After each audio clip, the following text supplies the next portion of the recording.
5, 4, 3, 2, 1, 0.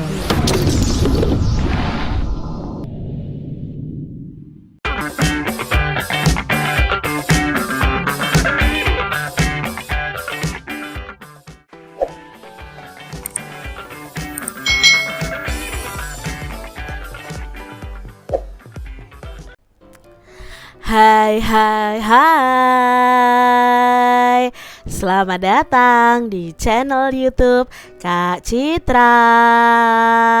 Apa kabar adik-adik semuanya? Kak Citra berharap kalian dalam keadaan yang baik, sehat, dan siap untuk belajar. Hari ini kita akan belajar bersama-sama untuk mata pelajaran tematik kelas 2. Kita belajar di tema 8, keselamatan di rumah dan perjalanan, subtema 3, aturan keselamatan di perjalanan, pembelajaran yang kelima. Mari adik-adik kita belajar dengan penuh semangat ya.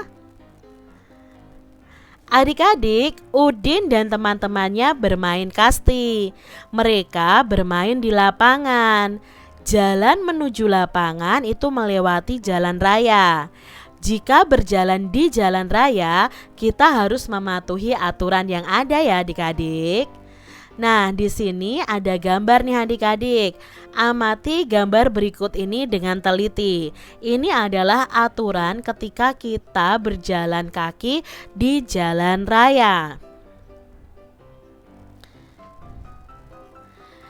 Apa informasi yang kita peroleh dari gambar tersebut adik-adik? Nah, informasi yang kita peroleh dari 4 gambar ini adalah tentang aturan ketika di jalan raya ya, ketika kita berjalan di jalan raya. Lalu apa saja nih aturan berjalan di jalan raya yang kalian ketahui? Nah, aturan yang ada di jalan raya yang harus kita ketahui, yang pertama adalah kita harus berjalan di trotoar seperti ini adik-adik ya. Lalu berikutnya ketika menyeberang itu kita bisa melalui jembatan penyeberangan atau melewati zebra cross, dan menyeberangnya itu saat lampu lalu lintas berwarna merah adik-adik. Ya, ini ya aturan ketika kita berjalan di jalan raya. Adik-adik, di sini kita akan bersama-sama menuliskan hasil pengamatan tadi. Misalnya aturan yang harus dipatuhi, yang pertama berjalan di trotoar, lalu menyeberang di jembatan penyeberangan, menyeberang di zebra cross, dan menyeberang saat lampu lalu lintas berwarna merah adik-adik. Nah, sekarang adik-adik coba ajukan pertanyaan berikut dengan lafal dan intonasi yang tepat kepada teman kalian. Yuk kita baca kalimat tanya ini ya adik-adik yang diajukan oleh Udin. Apa saja aturan yang harus kita patuhi ketika berjalan di jalan raya? Mengapa kita harus patuh pada aturan lalu lintas? Siapa orang yang bertanggung jawab mengatur lalu lintas? Bagaimana pendapatmu jika ada orang yang melanggar lalu lintas? Kapan kita harus mematuhi aturan lalu lintas? Di mana kita harus berjalan ketika hendak menyeberangi jalan raya. Nah, itu tadi adik-adik ya cara membaca pertanyaan atau kalimat tanya dengan lafal dan intonasi yang tepat. Nah, adik-adik yang hebat, di sini tahukah kamu kalimat apa yang kamu baca sebelumnya? Ya, kalimat tersebut merupakan kalimat tanya. Nah, adik-adik masih ingatkah kalian aturan penulisan kalimat tanya? Nah, yuk kita ingat lagi.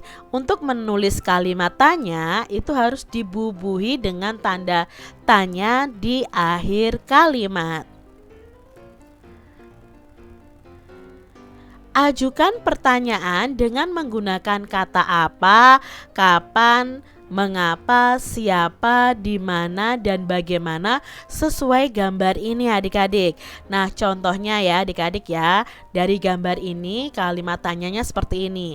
Apa yang terjadi pada pengendara sepeda motor? Kapan peristiwa jatuhnya pengendara sepeda motor tersebut terjadi? Mengapa pengendara motor tersebut jatuh? Siapa nama yang menolong pengendara motor yang jatuh? Di mana lokasi peristiwa pengendara motor tersebut jatuh?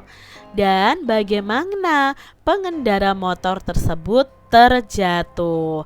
Itu contoh kalimat tanyanya ya adik-adik. Nah, Udin dan teman-teman tiba di lapangan. Udin dan teman-temannya siap untuk bermain. Amati gambar berikut dengan teliti. Nah, di sini Udin dan teman-temannya itu belajar melempar dan menangkap bola. Coba ya adik-adik ya, kalian belajar melempar dan menangkap bola ya. Kegiatan melempar dan menangkap bola kasti dapat dilakukan dalam permainan. Nah, kalian bisa memainkan permainan bola kasti adik-adik ya. Kalian bisa memukul, melempar, dan menangkap bola. Sekarang lakukan permainan bola kasti seperti gambar. Nah, ikuti petunjuk berikut dengan baik adik-adik.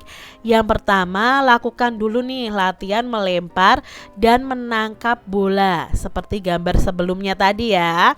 Nah, setelah kalian mahir, lakukan permainan bola kasti secara berkelompok. Bagi teman kalian dalam 2 kelompok. Ya, tentukan kelompok yang akan melempar terlebih dahulu.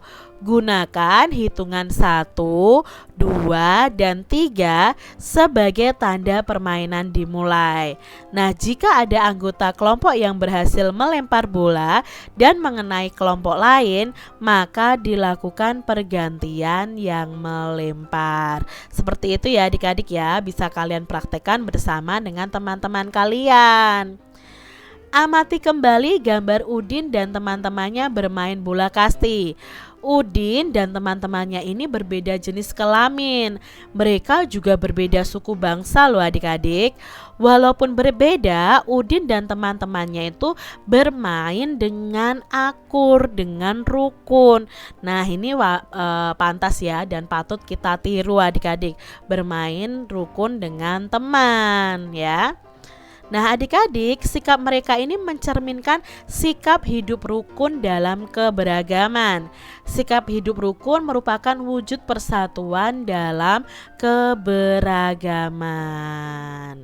Adik-adik yang hebat, amatilah gambar secara teliti, lalu tentukanlah gambar yang menunjukkan kegiatan bermain dalam keragaman dan berilah tanda centang pada gambar yang sesuai. Nah, di sini ada gambarnya, mari kita beri tanda centang adik-adik. Mana yang merupakan kegiatan bermain dalam keberagaman? Kalau yang pertama ini adalah kegiatan kerja bakti dalam keberagaman, berarti bukan olahraga. Yang kedua, ya ini olahraga. Yang ketiga, ini adalah beribadah bersama keluarga ya, bukan dalam contoh keberagaman saat berolahraga. Nah, yang keempat, iya ya adik-adik ya. Yang kelima, ya berolahraga dan bermain. Nah, yang keenam ini kerja bakti. Jadi ini tidak dalam olahraga. Nah, adik-adik, pilihlah salah satu gambar yang menunjukkan kegiatan bermain dalam keragaman. Lalu ceritakan nih gambar tersebut dengan bahasa yang santun. Contohnya Kak Citra pilih gambar yang ini. Pada hari Minggu, aku dan teman-temanku bermain layang-layang. Pada saat aku dan temanku bermain layang-layang, layang-layang temanku putus. Dia sangat sedih dan aku berusaha menolongnya untuk mencarikan layang-layangnya. Akan tetapi aku belum bisa mengejarnya karena layang-layangnya sangat jauh sekali. Aku berusaha menghibur temanku agar tidak bersedih lagi. Bermain layang-layang sangat mengasihkan. Bermain layang-layang menunjukkan keberagaman saat bermain. Ini contoh cerita dari Kak Citra. kalian bisa buat contoh cerita lainnya nih adik-adik ya, sesuai gambar yang kalian pilih. Demikian tadi adik-adik pembahasan kita di tema 8 subtema 3 pembelajaran yang kelima. Semoga video pembelajaran ini bermanfaat ya untuk adik-adik semuanya, dan sampai jumpa lagi di video pembelajaran Kak Citra selanjutnya. Tuhan memberkati.